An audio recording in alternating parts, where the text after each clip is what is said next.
네, 마감 스퍼트 이어가겠습니다. 오후장에 반전은 있을까요? 일단 낙폭 축소가 되는 것이 오늘 있어서 가장 베스트 시나리오가 아닐까 싶은데요. 이 속에서 움직이는 종목들도 꽤 있네요. 오늘의 유의미성 찾아봅니다. 두 분과 인사 나누겠습니다. GL리서치 박창윤 대표 모셨고요. SB인베스트 이주호 본부장 나와주셨습니다. 두 분 어서 오십시오. 네, 안녕하세요. 네, 반갑습니다. 자, 시장 분위기가 월요일만 되면 이렇게 좀 아프게 하는 것 같아요. 자, 그 가운데 외국인이 계속해서 팔고 있죠. 특히나 반도체와 자동차 중심으로 매도폭이 깊습니다. 그래서일까요? 사실 반도체 종목은 여기에서 안 나타나요. 순매수 리스트에. 그럼 어떤 종목을 담는지 보겠습니다. 일단 앞단에 2차 전지가 있어서 저 이것부터 좀 점검해 보려고요. LG 에너지 솔루션이 그 가운데 바닥권에서 자리를 이제 잘 디디고 올라가잖아요. 그래서 LG 에너지 솔루션 중심으로 먼저 여쭤보도록 하겠습니다. 자, 박창윤 대표님께 의견 들을게요. 오늘 2차 전지주에 이렇게 수급이 잘 쏘여지는 이유는 어떤 성격이라고 해석하시는지. 네. 왜냐하면 실적이 좋을 것이다 이렇게 따지기엔 우리 확인할 것도 많은 상황인 거잖아요. 근데 오늘 수급이 돌고 돌아서 2차 전지다. 이건 어떻게 보세요? 돌고 돌아서 2차 전지. 지난주까지만 하더라도 신재생 에너지 네. 쪽, 태양광, 풍력, 연료전지 쪽 이런 쪽으로 집중이 되는 모습이 나타나다가 오늘 들어서는 ESS 쪽의 키를 쥐고 있는 2차 전지까지 이런 순환 매우 확산이라고 보고 있고요. 거기에 더해서 1분기는 실적 추정치가 기대치에 부합하지 못할 수도 있다. 네. 즉 1분기의 적자는 계속해서 지속이 될 수 있지만 하반기에 이러한 부분을 뒤로 하고 실적이 턴어라운드 할 수 있는 부분과 특히나 ESS 쪽에서의 성장 이런 부분이 좀 가파르게 나타날 수 있다는 모습이 나타나면서 최근에 LNF와 그리고 대형 집단에서는 LG 에너지 솔루션은 상승세가 가파르게 나오고 있습니다. 최근에 올해 그러니까 연초 대비해서 흐름만 놓고 보면 2차 전지 안에서도 희비가 극명하게 엇갈렸죠. 삼성 SDI 지난주까지만 하더라도 한 50% 정도 전고체 배터리와 더불어서 올라올 때 LG 에너지 솔루션은 오히려 빠지던지 그 자리였으니까 상대 수익률 격차가 거의 50%에 달했어요. 50%포인트에 달했는데 지금 LG 에너지 솔루션 같은 경우가 다시 한번 힘을 내면서 지금 오늘 지금 3% 가까이 이런 장에서도 올라가는 모습이 포착이 되고 있기 때문에 사실 좀 더 힘을 실어줘 봐도 되지 않을까 그렇게 생각을 하고 있습니다. 저는 결국 키를 쥐고 있는 게 ESS라고 생각을 해요. 신재생 에너지가 문제가 되는 부분이 결국은 가능성이 문제잖아요. 그 가능성을 보완해 줄 수 있는 쪽으로 에너지 스토리지 시스템, 특히 배터리를 기반으로 하는 BESS 그러니까 배터리 에너지 스토리지 시스템은 키를 쥐고 있는 부분이고요. 이에 따른 매출치의 이런 올해 상향 조정이 가파르게 나타나고 있다는 게 첫 번째입니다. 그로 인해서 올 하반기 좀 되면 ESS 쪽에서 흑자 턴어라운드가 본격화될 수 있다는 부분이 관전 포인트가 되는 것이죠. ESS만 따로 떼어놓고 보게 되면 LG 에너지 솔루션의 경우에는 작년에 ESS 쪽에서 나온 매출이 2조 9천억에서 올해는 214% 정도 성장한 9조 원까지, 즉 3조 원 못 벌던 쪽에서 3조 원 매출에서 지금 9조 원까지 3배 넘게 지금 성장하는 모습 자체가 지금 나타날 것으로 기대가 되고 있고요. EV 쪽, 그러니까 전기차 쪽에서 의존도가 구조적으로 낮아지는 구간에 지금 직면해 있다는 게 지금 포인트가 되는 것 같습니다. 교보 쪽에서 추정하기에 올해 1분기 추정 손실 자체는 대략 한 1,487억 정도로 LG 에너지 솔루션을 추정을 하고 있어요. 그럼에도 불구하고 지금 ESS 쪽에서 올 하반기 본격적인 턴어라운드 이런 부분이 좀 기대가 되는 이러한 모습이기 때문에 EV 쪽에서는 QOQ로 한 20% 정도 빠지지만 지금 1분기 실적에서 놓고 보더라도 ESS 쪽에서는 4분기 대비해서 30% 정도 탑라인의 성장 자체가 나타나면서 하반기 규모 경제를 달성을 하면서 이제 흑자로 돌아서는 부분이기 때문에 그러한 부분을 좀 긍정적인 포인트로 바라보고 있는 상황인 것 같습니다. 특히나 우리가 LG 에너지 솔루션 얘기를 하면서 AMPC, 즉 IRA에 따른 보조금 자체를 빼놓을 수가 없겠죠. 그러한 부분을 따로 떼어놓고 보게 된다면 1분기에 대략 한 2,300억 정도 이런 부분이 부각이 되는데 올해 전사적으로 보았었을 때 AMPC 보조금이 1조 6천억 그러면 올 하반기에 ESS 쪽이 본격화되면서 이 부분이 큰 폭으로 커질 것이라고 보고 있고 미국 쪽에서 올해 AMPC 보조금 1조 6천억을 지금 기대를 한다면 올해 7월 정도로 지금 예상이 되고 있는데 한국형 IRA, 즉 국내 생산 촉진 세제 이러한 부분이 올해 7월 정도로 지금 시행이 될 거라고 보고 있고 지금 약간 관건이 되는 게 공제율을 10%로 할 거냐 25%로 할 것이냐 그 가운데 사이에서 결정이 될 것이냐 그에 따른 논의가 계속 지속이 되고 있는데 공제율 자체가 확정이 되게 된다면 미국의 AMPC 보조금뿐만이 아니라 국내 IRA 보조금까지도 같이 수취할 수가 있기 때문에 이러한 부분은 플러스 알파 요인으로서 지금 바라볼 수가 있을 있을 것 같습니다. 올해 지금 1분기에는 적자가 불가피해요. 하지만 올해 연간으로 보았었을 때 한 1조 4천억까지 흑자 턴어라운드가 상저하고 형태로서 하반기에 본격화될 수 있고 그 이끌어내는 원동력으로서는 말씀드렸던 AMPC 보조금 그리고 국내에서의 IRA 보조금이 없던 게 새로 생긴다는 측면과 ESS 쪽에서 규모 경제 이런 부분이 확실하게 나올 수가 있기 때문에 미호도 이제는 그동안에 유독 못 갔었던 LG 에너지 솔루션을 다시 봐야 될 때가 아닌가 그렇게 생각을 합니다. 저 아시는 분들은 아마 아실 거지만 2차 전지에 대해서 별로 그렇게 좋은 코멘트를 드린 적이 거의 없었던 것 같아요. 네. 그런데 이제부터는 좀 2차 전지에 대해서는 좀 봐야 되는 그런 국면이 지금 돌아오고 있지 않나. 그 키는 ESS다라고 말씀드려보겠습니다. 그 키가 ESS면 LG 엔솔 말고 삼성 SDI도 있는 거잖아요. 맞아요. 그러니까 시장에서 삼성 SDI를 더 본 거 아니에요? 삼성 SDI고 그러니까 YTD 수익률 자체를 제가 코스피 200과 코스닥 150 예. 종목으로 한정되어서 전체 350 종목을 나래비로 세워봤거든요. 근데 LG 에너지 솔루션 같은 경우에는 삼성 SDI하고 LG 엔솔하고 50% 격차가 났다고 말씀드렸잖아요. 근데 올라갔었던 종목을 봤더니 2차 전지 안에서는 희비가 완전히 엇갈렸습니다. 이수 스페셜티 케미컬, 삼성 SDI 그리고 제가 잘 기억이 안 나는데 또 전고체 배터리 쪽에 편입되어 있는 이 종목들만 올라갔고 예. 반면에 LG 에너지 솔루션 같은 경우는 마이너스였거든요. 예. 수익 자체가. 그러면서 상대적으로 못 갔었던 그리고 AMPC 보조금 쪽에 이런 수혜를 받을 수 있고 미국 쪽에 AMPC 생산 라인 자체를 구축을 하면서 그 인프라를 구축해 있는 LG 에너지 솔루션은 키 맞추기를 보고 있기 때문에 저는 지금 현 시점에서는 삼성 SDI보다는 LG 엔솔을 봐야 되지 않나 그렇게 생각을 합니다. 양사 간의 격차가 저도 깜짝 놀랐어요. 50%포인트. 예. 그러니까 올해 연초 대비해서 준비 땅에서 거기를 100이라고 놓고 보았었을 때 삼성 SDI하고 LG 엔솔하고 그 격차 자체가 이렇게 크게 벌어졌다는 거는 결국 전고체 배터리에 대한 기대감이 반영이 되었기 때문에 거기에서 약간의 자유로운 LG 에너지 솔루션이 네. 현 시점에서는 업사이드를 좀 더 열어놓고 봐야 되지 않나 그렇게 생각을 합니다. 그러면 삼성 SDI 대비해서 지금 하단부에 놓여진 LG 엔솔이 기술적으로 봤을 때 더 예쁜 점수를 줄 수 있는 것인가? 신규 진입한다라고 한다면 LG 엔솔이 더 좋은 것인가? 이 얘기를 기술적으로 들어가 봐야겠습니다. 거래 모이면서 오늘 유일하게 시총 상단주 내에서 플러스 잘 만들고 있습니다. 이조 본부장님, 솔직히 이조 본부장님이라면 LG 엔솔에 붙습니까? 기술적으로 보면은 SDI가 난 것 같아요. SDI요? 네, 왜냐면 기술적으로 봤을 때 이미 지금 시세가 좀 더 나왔고 예. 횡보하고 있잖아요. 그러니까 시세가 나오면서 횡보하고 있고 엔솔은 이제 올라오려고 하는 네네네. 거기 때문에 그러니까 기술적으로만 딱 놓고 본다면 지금 이렇게 삼성 SDI는 시세 주고 나서 40만 원대에서 횡보하고 있기 때문에 둘 중에 굳이 하나 꼽자면 저는 SDI 꼽고 싶고요.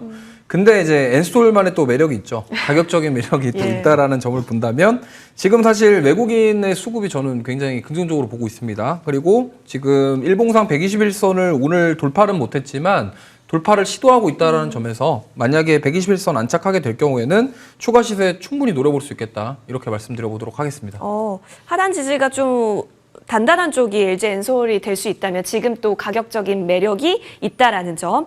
여기서 여러분의 투자 성향이 좀 달라질 것 같기는 합니다. 워낙 현 정부에서 이 재생에너지 쪽에 대한 그 열망이 크다 보니까요. 그렇게 된다면 ESS로 우리는 투자 포인트 잘 살펴봐야 되고 삼성 SDI, LG 에너지 솔루션 둘 다 긍정의 의견으로 그렇다면 정리를 하겠습니다. 자, 이어서 다음 종목으로 넘어가겠습니다. 자, 바로 최근에 방산주에 외국인의 시선이 모입니다. 이거 어떤 의미로 바라볼까요? 전쟁과 함께 움직였다가 갑자기 전쟁주 아닌 건가 싶을 정도로 따로 놀고 있는 방산주에 있어서 수급은 쌓이고 있다? 해석이 필요합니다. 그렇다면 지금 살 수 있는 건지 싶네요. 박창윤 대표님, 가장 헷갈리게 하는 게 방산주 같아요, 지금. 오히려 전쟁이 지나고 나면 올라주는 것도 시나리오상 맞는 건지 싶기도 하고, 그럼 지금 사는 게 맞나 싶기도 하고요.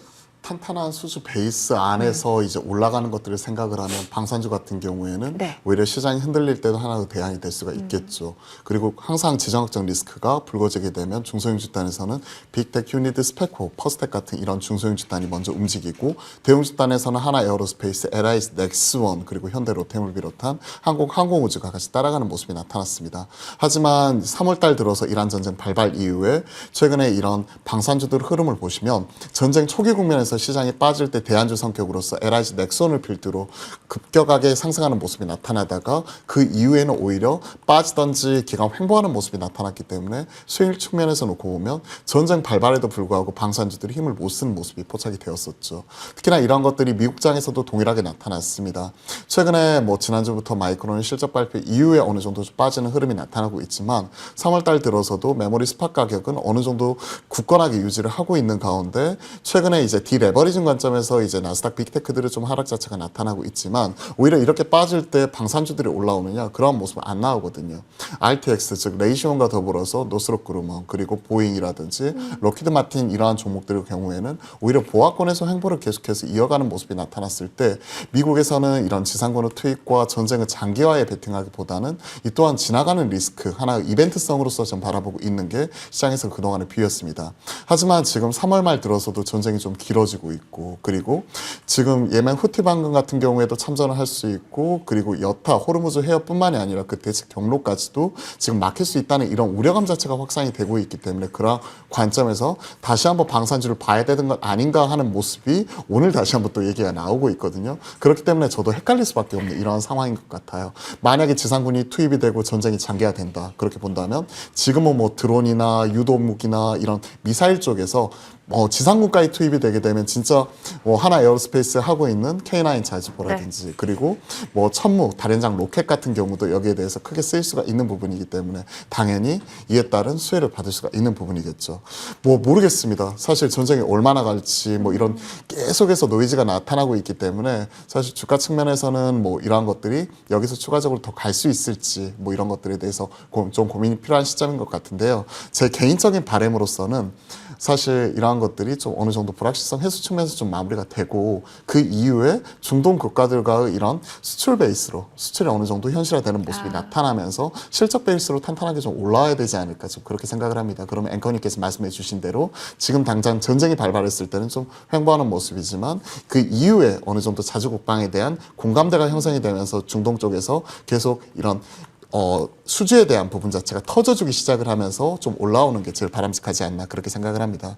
키움증권에서 올해 추정치가 영업이익 3.8조로 전년비 26% 이상의 성장 자체를 바라보고 있는 상황이고 최근 말씀드렸던 탄약이나 자주포, 다련장 로켓 같은 경우에도 사우디아라비아를 필두로 지금 아랍에미리트 등 계속 주변 국가를 중심으로 그 수요가 계속해서 확산이 되는 모습이 나타나고 있다는 부분 그리고 이와 더불어서 최근에 유럽과 그리고 중동 쪽에 파이프라인 확대와 더불어 천공2 모멘텀이 계속해서 나타나고 있는 이러한 상황 긍정적인 붐이라고 생각을 하고 있습니다. 하지만 단기 3월 초의 급등 이후에 지금 조정 구간 이런 부분을 지나고 있는 가운데 전쟁이 더 이상 이제 주가의 어느 정도 이제 결정할 수 있는 결정 변수 이런 부분은 아니라고 판단하고 있기 때문에 좀 한 걸음 물러나서 일단 좀 지켜보자 하는 측면에서 저는 개인적으로 관망 의견으로서 하나 에어로스페이스 바라보도록 하겠습니다. 네, 전쟁이 절대 변수로 작용하지는 않는다. 그렇다면 전쟁 이후에 과연 자주국방의 필요성과 함께 국방비 증액과 관련한 뉴스가 나오는지 이 부분 보시면 좋겠네요.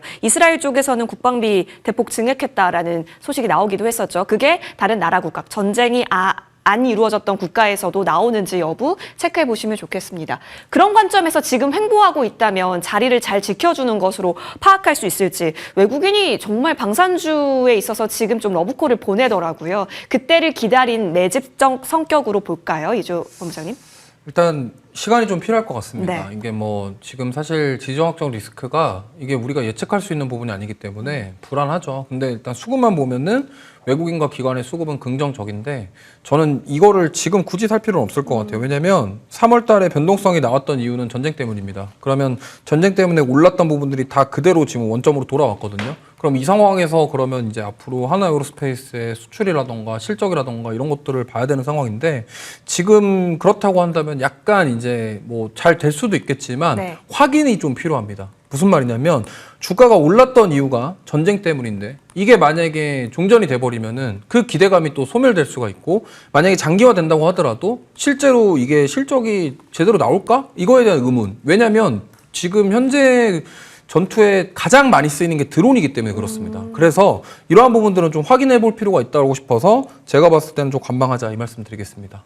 타이밍적인 부분이네요. 그렇다면 지금 굳이 우리도 봐야 하는가 이 부분 말고 일단 좀 시기를 지켜보고 뉴스화되는 것을 보면서 좀 더 구체적인 타이밍 논해보겠습니다. 자, 하나 에어로스페이스 봤고요. 이어서 저희는 기관의 움직임으로 넘어가겠습니다. 기관이 오후장에 집중하고 있는 종목들 볼까요? 역시나 2차 전지 나와 있는 상황 속에서 지금 신재생 쪽으로 수급이 강력하게 들어가고 있는 구간인지라 HD 현대에너지솔루션과 함께 살펴보고 싶은 종목 최근 들어서 거래대금 휩쓸고 있습니다. 펄어비스까지 함께 보겠습니다. 먼저 태양광부터 보겠습니다. 지금 시장에서 다시 신재생 쪽으로 키를 좀 키우고 있는 모습이 나타나고 있습니다. 그 가운데 HD 현대에너지솔루션이요. 라이벌 종목이라고 하는 하나솔루션이 노이즈에 휩싸였기 때문에 오히려 이쪽으로 수급 강도가 더 세진 거 아닌가 이런 생각도 있습니다. 물론 내수적인 그 이미지가 굉장히 컸던 종목이긴 한데요. 어쨌든 지금 정부 정책이라고 하는 이 태양광도 결국에는 우리나라 내에서 자체 수급이 이루어지는 거라면 오히려 지금은 이 종목일까요? 높지는 않아요? 이쪽 같은 경우가 국내 태양광 시장의 점유율 27% 차지하고 있으면서 1위 하고 있는 기업이기 때문에 국내 태양광 시장은 성장에 따른 수혜를 그대로 가져올 수 있다는 거는 긍정적인 포인트이고 예상치 못했던 그 현대차 그룹의 구조 새만금 투자가 본격화되면서 신재생 에너지, 물론 데이터 센터 짓고 수소 쪽으로 좀 더 드라이브를 걸고 있지만 태양광을 비롯한 이런 신재생 에너지 쪽에 드라이브를 건다는 측면은 확실히 긍정적인 포인트라고 말할 수가 있을 것 같습니다. HD 현대에너지솔루션은 여타 태양광 밸류체인에 놓고 보면 셀과 모듈 쪽의 강점을 가지고 있는 쪽이죠. OCI가 폴리실리콘, 즉 OCI 홀딩스가 폴리실리콘을 제조를 하게 된다면 특히나 이런 쪽을 셀과 모듈 쪽으로 제조를 하는 쪽이 HD 현대에너지솔루션이고 이런 것들을 수직 계열화시켜가지고 EPC 설치까지 특히 미국 시장에 좀 더 강점을 가지고 있으면서 미국 가정시장에 진출을 하고 있는 쪽이 하나솔루션이라고 볼 수가 있을 것 같습니다. 그렇기 때문에 하나솔루션이 지금 현재 미국 시장 내에서 좀 일정 부분 잘하고 있는 가운데 뭐 보조금 수치라든지 이런 쪽이 나타나고 있고 선도업체가 잘하고 있는 가운데 HD 현대에너지솔루션이 최근에 미국 매출 비중을 큰 폭으로 올리면서 따라가는 모습이 포착이 되고 있죠. 특히나 국내 비중이 53%, 미국 내 비중이 44%까지 크게 끌어올렸기 때문에 전년 뭐 30%도 안 되었던 부분 이런 것들 생각을 해놓고 본다면 확실하게 24년 30%도 안 되었던 부분 생각을 해놓고 본다면 작년에 44%까지 올라왔고 올해 미국 시장과 그리고 중장기적으로 국내 시장의 확대 이런 것들을 생각을 하면 국내 시장 점유율 1위 그리고 미국에서 하나솔루션을 따라가고 있는 HD 현대에너지솔루션은 셀 모듈 그리고 EPC까지 추가적으로 라인을 확장하는지 여부도 같이 한번 보시면 좋을 것 같습니다.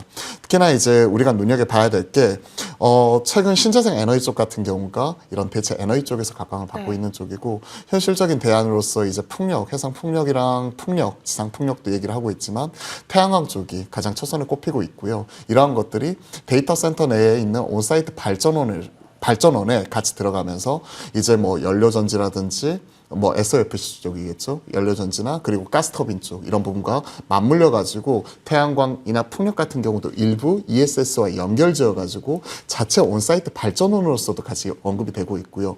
플러스로 지금 단순히 이제 태양광이 뭐 대내 가정용 태양광 산업용뿐만이 아니라 우주 태양광 이러면서 멀티플 확장 뭐 이런 것까지도 지금 얘기를 하고 있기 때문에 지금 실적과 더불어서 내러티브까지도 같이 붙어 있는 상황이거든요. 그러한 측면에서 놓고 보면 현 시점에서 계속해서 트레이딩 바이 측면에서 매매는 해야 되지 않을까 그렇게 생각을 합니다.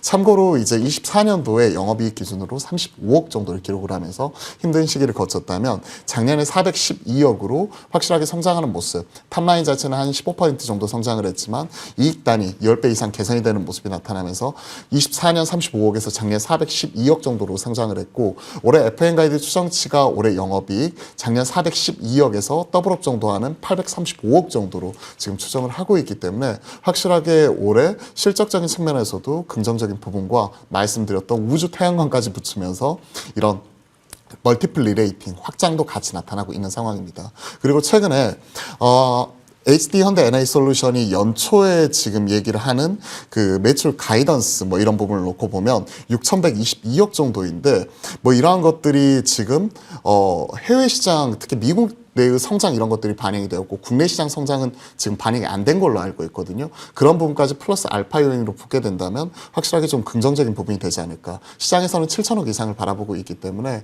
어느 정도 6천억대 시장에서 바라보고 있는 이런 보수적인 관점보다는 좀 더 업사이드를 열어놓고 본다는 측면에서 실적과 내러티브, 멀티플 확장 이런 것들이 같이 붙어서 올라오고 있는 현대에너지솔루션, 전쟁으로 인해서 수혜주일 수도 있지만 그래도 흐름을 따라간다는 측면에서 트레이딩 바이는 계속해서 해야 되지 않을까 그렇게 생각을 합니다. 맞아요. 그 부분이 사실 가장 궁금했어요. 전쟁 장기화로 수혜 없고 지금 이런 추세가 만들어진 거잖아요. 근데 만약에 전쟁 장기화가 어느 정도 마무리 국면일 때 제 위치가 어딜까에 대한 고민은 좀 있었는데 실적과 또 전쟁을 제거했을 때 내러티브로만으로도 충분히 업사이드를 노려볼 수 있다면 지금 자리도 매수가 가능할까 싶습니다. 이조 본부장님. 근데 사실 정부에서 한번 입김을 트리거가 작용하다 보니까 오히려 더 탄력적인 끼를 보이는 건 대명에너지, 금양그린파워, 물론 시총이 현대엔솔보다는 적은 종목군이 더 튀기는 하잖아요. 현대에너지솔루션은 지금 좀 고가권이라는 부담을 지금 반증하고 있는 거 아닐까 싶기는 한데 자리적인 측면에서 어떻게 보실까요? 단기적으로 좀 많이 올랐기 때문에 가격 부담이 없진 않습니다. 근데 그럼에도 불구하고 지금 거래량 보시면은 계속적으로 줄어들기보다도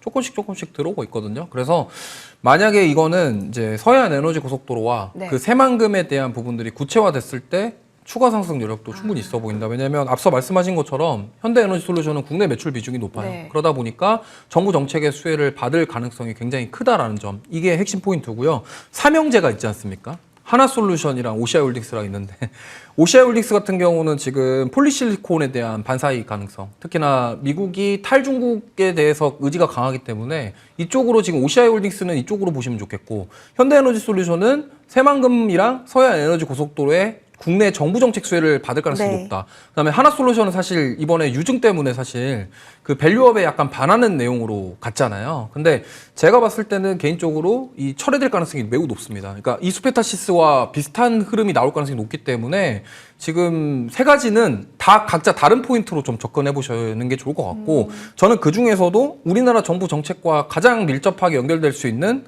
HD현대에너지솔루션이 가장 좋아 보이고 사실 기술적 분석보다도 이 세 가지 종목군들이 다 외부 이슈랑 변수 때문에 움직이기 때문에 네. 이거는 지금 기술적 분석으로 접근하시기보다 확실한 거는 우리나라 정부 정책에 누가 수혜를 많이 볼 것이냐 그리고 하나솔루션은 유증이 어떻게 될 것이냐 그다음에 오시아홀딩스는 미국이 이란 다음에 중국을 얼마나 더 압박할 것이냐 이 세 가지를 보시면서 접근하시는 게 좋아 보입니다. 그래서 오늘 관망인 거예요? 그러면 지금 타이밍상 말고 말씀해주신 정부 정책 드라이빙에 있어서 좀 더 강력한 뉴스가 나오면 그때 확인하고 매수하자의 관망이세요? 사실 가격적인 부담이 있기 때문에 예. 오늘 윗꼬리가 살짝 불편해요. 그래서 오히려 지금 주가가 12만 원대를 지키면서 횡보했을 때가 기회가 될 수 있겠다 싶어서 관망 의견 드렸습니다.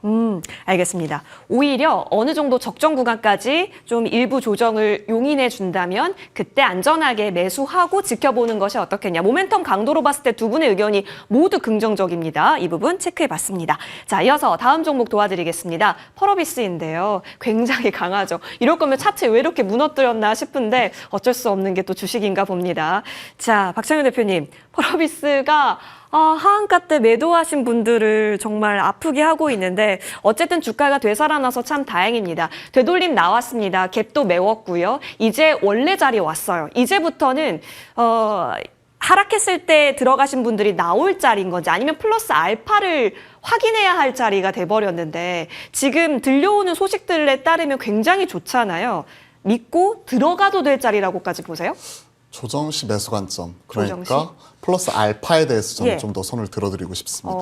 현 시점에서 여러 가지 근거가 있는데요. 사실 메타크리틱 초반 이렇게 그러니까 21일 날 발매한 이후에 전문가 평점 같은 경우에는 78점 기록을 했기 때문에 우리가 기대했었던 대자그 기준 뭐 90점 이렇게 넘어가는 부분까지는 아니었지만 80점 후반대를 내심 바라보고 있는 부분에서 큰 폭으로 충격이 있었었죠. 그리고 낯선 인터페이스 그리고 힘든 조작감 그리고 튜토리얼 과정 속에서 중간중간 끊김이라든지 기술적인 난이도 이런 것들 때문에 사실 전문가 평점 자체가 워낙 안 좋았기 때문에 그에 따른 혹평에 시달렸어요. 하지만 사용자들의 피드백을 빠르게 반영을 하면서 이에 따른 패치가 가파르게 좀 나타나면서 그에 따른 평가가 뒤집혔습니다. 그에 따른 부분은 숫자로 확실하게 좀 말씀을 드려볼게요. 앞에서 메타크리틱에 대한 네. 부분 자체는 이미 다 인지를 하고 있는 부분이고 실질적으로 이제 우리가 처음 나오고 나서 PC 게임 플랫폼인 스팀 있죠. 스팀 쪽에서 구매자 리뷰 발매 당일 20일에 보면 긍정 평가가 61%밖에 안 나왔어요. 근데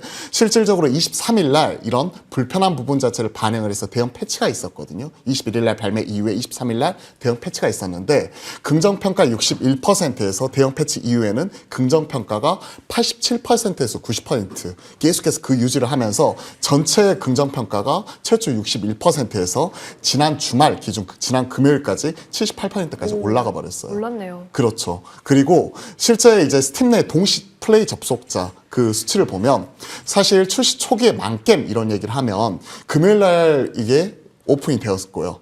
금요일 오픈이 되었고 가장 최고치를 기록했었던 게 그러니까 오픈한 이후에 3일 지난 일요일 날 그러니까 지지난 일요일 날 그때 최고치가 얼마였냐면 24만 7천 명.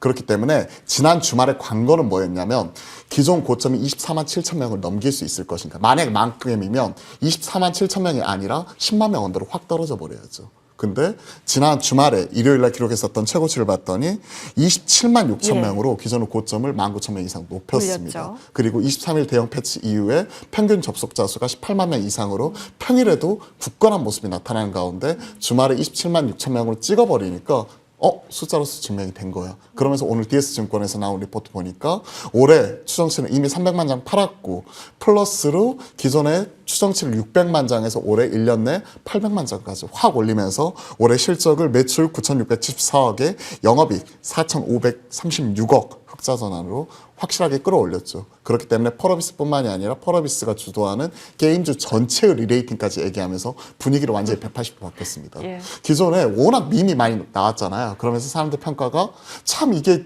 묘한데 뻔하게 재밌다.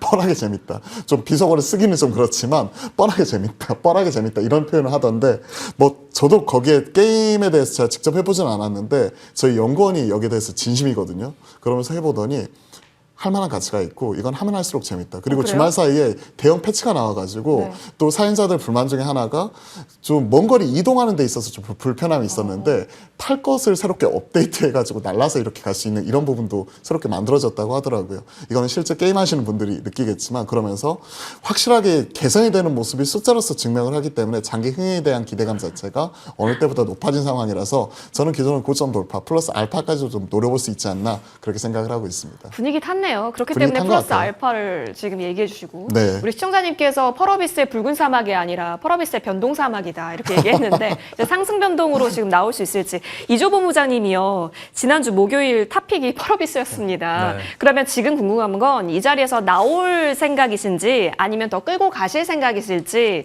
궁금해지네요. 그리고 신규라면 또 달라질 거잖아요. 일단 V자 반등이 이렇게 나오면 네. 보통 추가 상승이 나옵니다. 기술적으로 보면 그래요. 예, 그러니까 예. 보통 우리가 바닥이라고 표현하는 게 뭐 여러 가지 있잖아요. 세 가지가 대표적으로 있는데 이제 V자 반등, W자 패턴, 그다음에 역헤드 앤 숄더 이렇게 세 개를 보통 기술적으로 바닥이라고 보거든요. 근데 이렇게 V자 반등은 원래 사실 예측하기가 힘든데 지금 이렇게 V자 반등이 나왔고 지금 급락하기 전까지 올라왔다라는 점에서 저는 추가 상승 여력 충분히 가능해 보이고요. 신규도 가능하다. 그리고 사실 앞서서 많은 얘기를 해주셨고 저도 사실 이 지난주 개장부터 시작해갖고 계속 펄어비스 말씀드렸는데 지금 저는 긍정적으로 보고 있는 게 펄어비스가 지금 시총이 4조 3천억이에요. 네. 근데 크래프톤이 지금 시총이 12조거든요. 근데 3배 차이 나잖아요. 근데 지금 동접 보시면은 그러니까 크래프톤이 과거의 영광으로 주가 한 40만 원대 갔을 때가 동접 100만 원이 넘었었어요. 그러면 숫자적으로만 살짝 계산해 보면 만약에 펄어비스의 이 붉은 사막이 뭐 동접이 한 50만 넘어간다. 그럼 주가가 그 정도로 조금 더 갈 수 있겠다라고 추측해 볼 수 있겠고. 근데 배틀그라운드랑 붉은 사막이랑 좀 약간 성향이 다른 게 뭐냐면 배틀그라운드 같은 경우는 e스포츠화까지 만들 수 있는 그런 환경이 만들어졌어요. 근데 그러다 보니까 흥행을 더한 게 있고 사실 펄어비스의 붉은 사막 같은 경우는 지금 저게 e스포츠화 되기에는 구조적으로 지금 아직은 어려워요. 근데 이게 가장 의미 있는 게 뭐냐면 북미랑 유럽 시장에 진출을 했는데 이게 그만큼 인기가 있었다. 이게 우리나라 게임 역사를 바꿀 만한 그러네요. 예. 그런 소식이고 이제 투자자들이 생각하는 건 뭐냐면 붉은 사막이 성공했으니까 그 다음은 도깨비다. 그리고 또 올해 GTA 6가 나오는데 지금 도깨비가 GTA 6랑 장르가 비슷해요. 그리고 크래프톤이 실패했던 인조이도 장르가 똑같아요. 예. 그러니까 GTA라는 게임 자체가 굉장히 전 세계적으로 엄청난 게임이에요. 그러니까 뭐 사실 우리나라도 따지면 삼성전자급이라고 할까요? 게임계에서. 그러니까 GTA라는 게임 자체가 워낙 그렇게 파급력이 크다 보니까 그러면은 이제 붉은 사막이 성공했고 그럼 펄어비스가 그동안 진짜 또 오랫동안 개발하고 있는 이 도깨비가 당겨질 것이다. 이거에 대한 기대감까지 반영해 본다면 저는 만약에 이번에 붉은 사막이 뭐 증권사별로 리포트가 나올 때마다 판매 장수가 다 다르거든요. 어떤 데는 900만, 뭐 500만 다 있는데 제가 봤을 때는 500만에서 700만 사이 나올 것 같고 만약에 스팀에서 동접자 수가 50만 넘어가면은 제가 봤을 땐 펄어비스는 리레이팅 나와야 된다고 네. 생각하고 시총을 제가 봤을 때 한 6조까지는 봐야 된다. 그렇게 본다면 주가는 제가 봤을 때는 한 11만 원대까지도 한번 노려볼 수 있지 않을까. 그래서 그 붉은 사막 흥행 여부를 주목하시면서 저는 신규 접근해도 괜찮다 이렇게 보고 있습니다. 동시 접촉사 수를 계속해서 체크하면서 보유하신 분들은 챙겨봐도 될 것 같고 신규도 앞으로 좀 더 좋아질 것이다라는 기대값을 높여서 볼 수 있다라는 의미셨습니다. 그러면 유조본 부장이 같이 올랐던 게 크래프톤이었거든요. 네. 그리고 NC소프트도 증권가에서 계속해서 자꾸 의견을 냅니다. 지금 그래도 게임주 내에서는 펄어비스 중심으로만 보세요. 네, 지금 저는 NC소프트 주주분들께 죄송하지만 그 리니지 라이크 구조의 그 모바일 중심과 그 확률형 과금 구조가 바꾸지 않는다면 NC소프트는 지금 주가 올라가기 굉장히 힘들다고 보고 있어요. 지금 보면은 펄어비스도 그렇고 과거의 크래프톤도 그렇고 우리나라 아시아권에서만 멈추는 게 아니라 북미 유럽의 콘솔 시장을 개척해 나간다라는 취지로 그렇게 주가 평가받은 거거든요. 그러면은 지금 NC소프트가 주가 반등하기 위해서는 이 구조가 바뀌어야 돼요. 근데 그게 쉽지 않거든요. 그래서 일단은 그래서 펄어비스 중심으로 보시고 그 다음 타자가 이제 넷마블이라던가 이런 쪽이기 때문에 그 저는 이제 콘솔 시장을 공략하는 게임사들 중심으로 집중해 보시면 좋을 것 같습니다.